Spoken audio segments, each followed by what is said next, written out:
Hi there, welcome. This is the Kelly's Astrology podcast, where you can find insight, guidance, and understanding through astrology. I'm Kelly, and I'll be your host.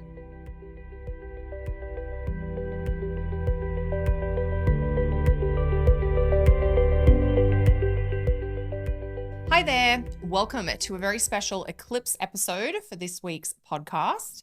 You might have heard that there's going to be a dramatic and total eclipse of the sun this weekend, Saturday, October 14, or Sunday, October 15, depending on whereabouts you are.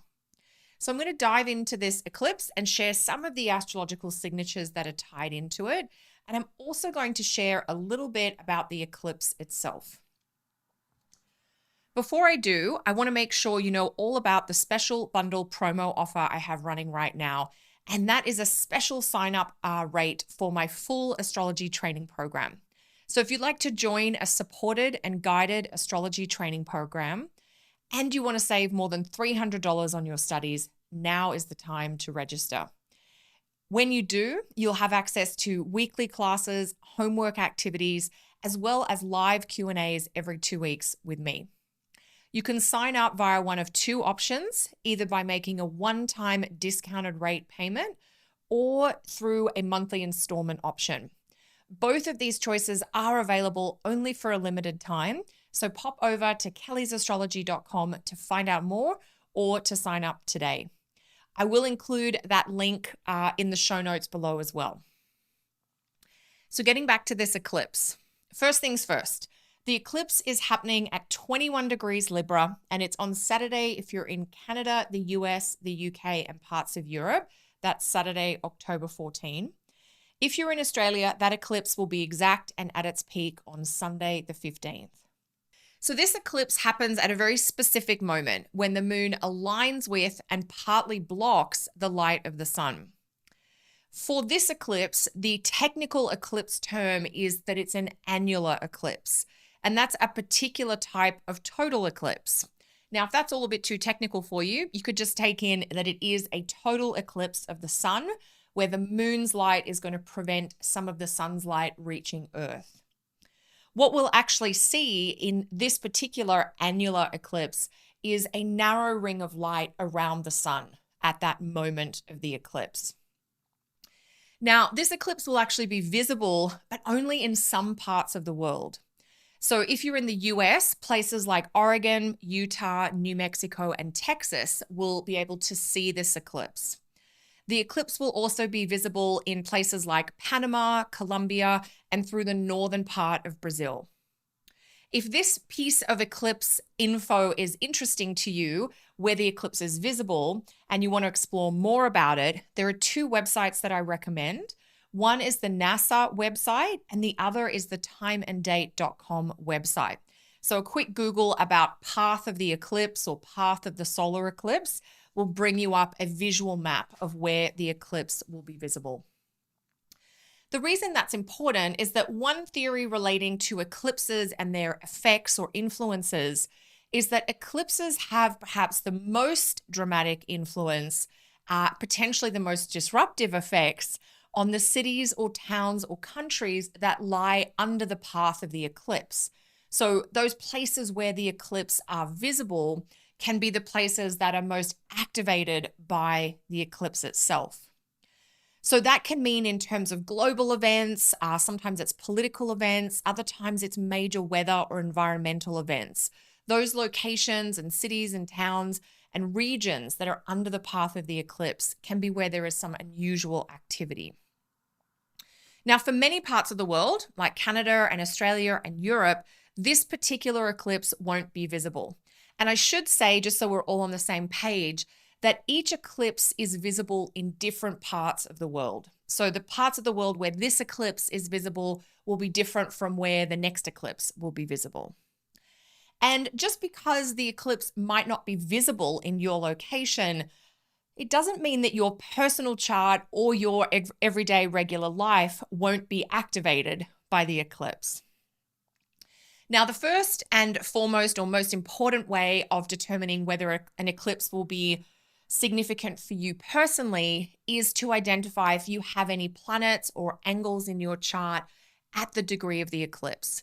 So we said that this eclipse is at 21 degrees Libra. So if you have a planet or something like your ascendant or midheaven, your descendant or your IC at 21 Libra, then this eclipse is going to be striking a note that you are particularly attuned to.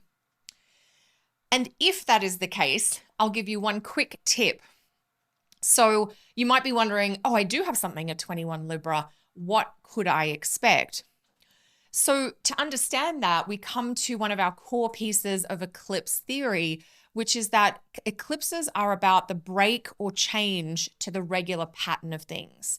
And so if an eclipse is like a pattern breaking or a disruptive event, you're going to expect some disruption or some unexpected developments around the topics or themes of a planet that you have at 21 Libra. So you want to think about that planet or that angle and those topics not expressing as they typically do. That can be in good ways or not so good ways. So when things are not in their regular rhythm, they're different. They can surprise us. Sometimes they can surprise us in a way that we're disappointed about, and other times they can surprise us in a way that we're excited about. So this idea of pattern breaking or disrupting the regular rhythm of things, that's actually a huge interpretive theme for all of us, regardless of our personal chart during the eclipse. So that idea that the regular rhythm or pattern of things is temporarily broken or disrupted. And that's important. It's a temporary break or change. You know, like in the olden days when we used to watch TV by regular programming and you'd show up on Wednesday night at 7:30 to watch whatever show. When I was a kid, it was probably Beverly Hills 90210 or something. And you'd show up and you'd watch the show and you'd have to come back next week. And then we'd hit holiday time, like Christmas time or summer break, and the show wouldn't be on in its regular weekly pattern for a period of time. That's what this eclipse is like. It's like those sort of changes to those regular rhythms. Now, the funny thing with eclipses is we kind of know that the changes happen weirdly with a level of consistency. Every 6 months we have eclipses, but they hit different parts of our chart and they're often in different zodiac signs or they have different themes attached to them. So every time we have an eclipse, we get this sort of disruptive quality, but coming around to different topics or themes or parts of our chart.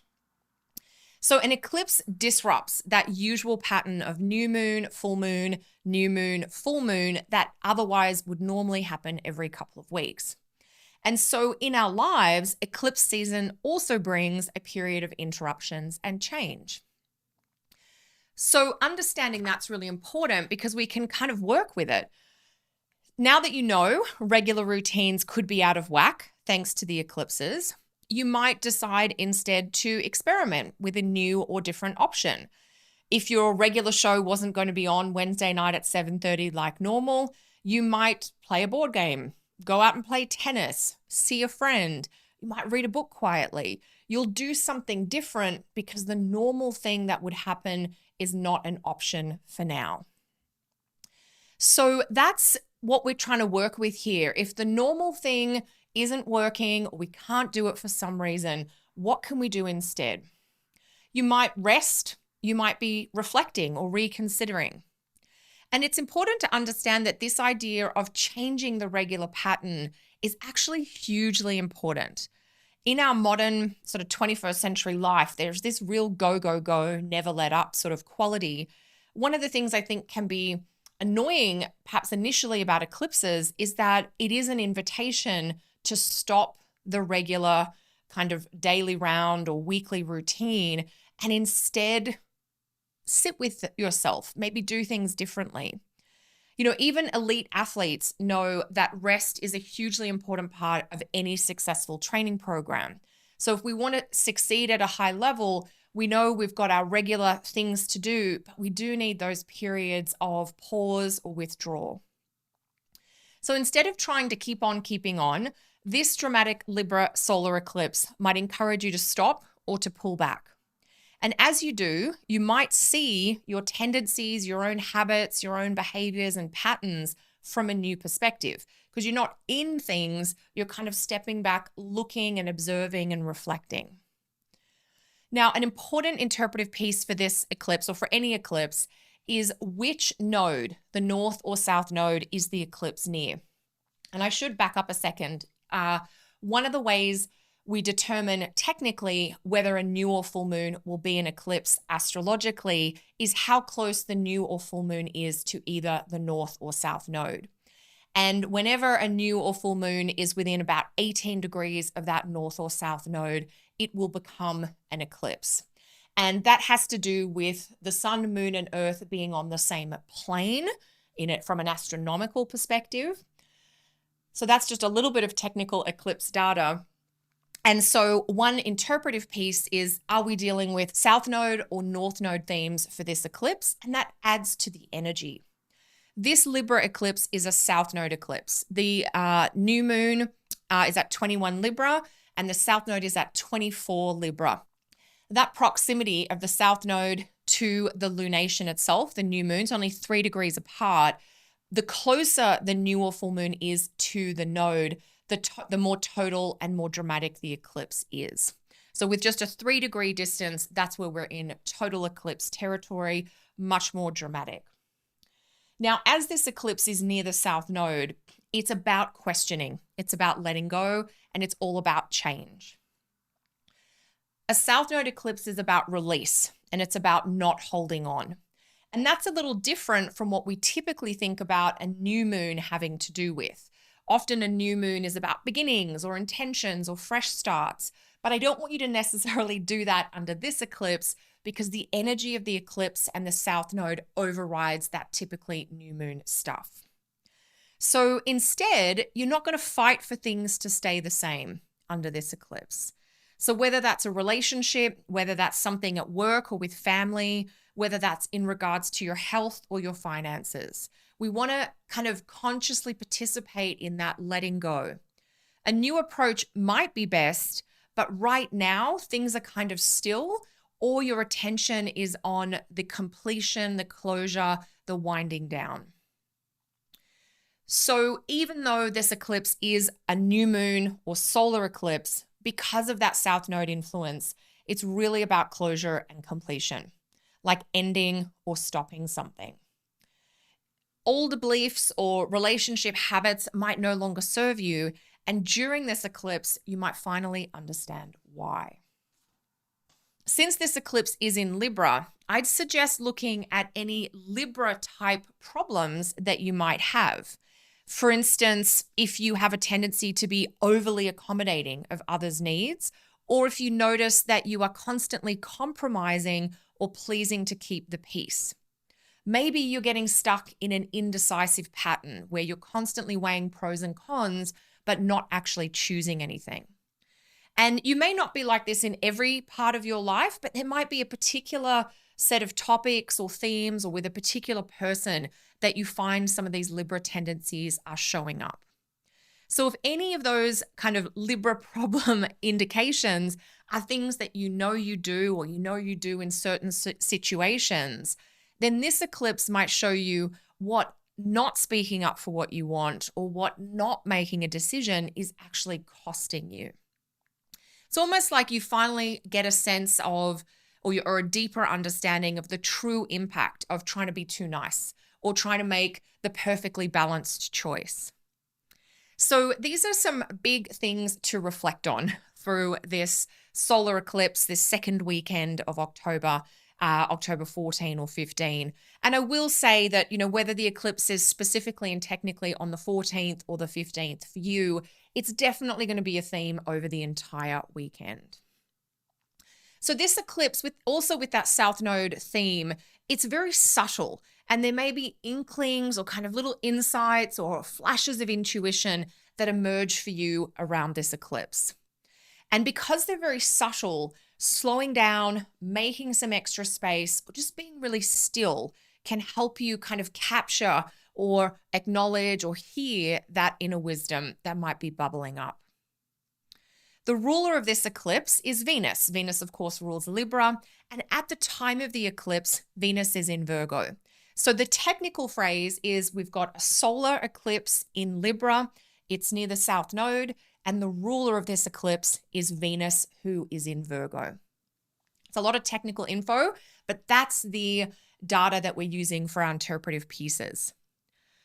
So the ruler of the eclipse, Venus in Virgo, and Venus in Virgo is technically in fall condition. And so what that adds into this eclipse is that there's a sense that something could be coming apart or something has kind of fallen down. You know, when things kind of have that falling down, they're not where they should be, or they're coming apart somehow. They are perhaps not stable, or they're not sustainable in their current form. So some of the insight around this Libra eclipse is like, this isn't actually working. And maybe here's why. Maybe it's just the honest acknowledgement of what's not going great. So that brings us again to that theme of letting go, the idea that this eclipse can reveal the ways in which things are is just not going to work any longer. And it can sort of help you see or come to understand that maybe a fresh focus or a new form of this thing or an updated strategy is going to be needed.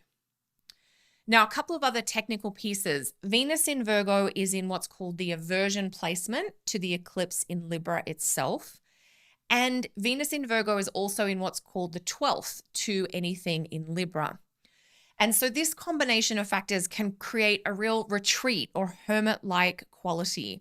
It creates this sense of wanting to withdraw or be hidden or not seen. Your attention is definitely going to go inwards. It's got a very introspective tone to it. And the idea of seclusion might be really important. It might be that you need some time to yourself before you can process or digest what's coming up for you. So I guess in short, having some time alone, temporarily or unusually, is actually going to be a great gift through this eclipse. And if that's how things turn out for you, that can be a very rich experience. So, you know, it's not necessarily the most social kind of eclipse energy, shall we say. Overall, this eclipse in Libra, ruled by Venus in Virgo, it is a complex eclipse. And it may take time to reveal its full meaning and its full messages to you.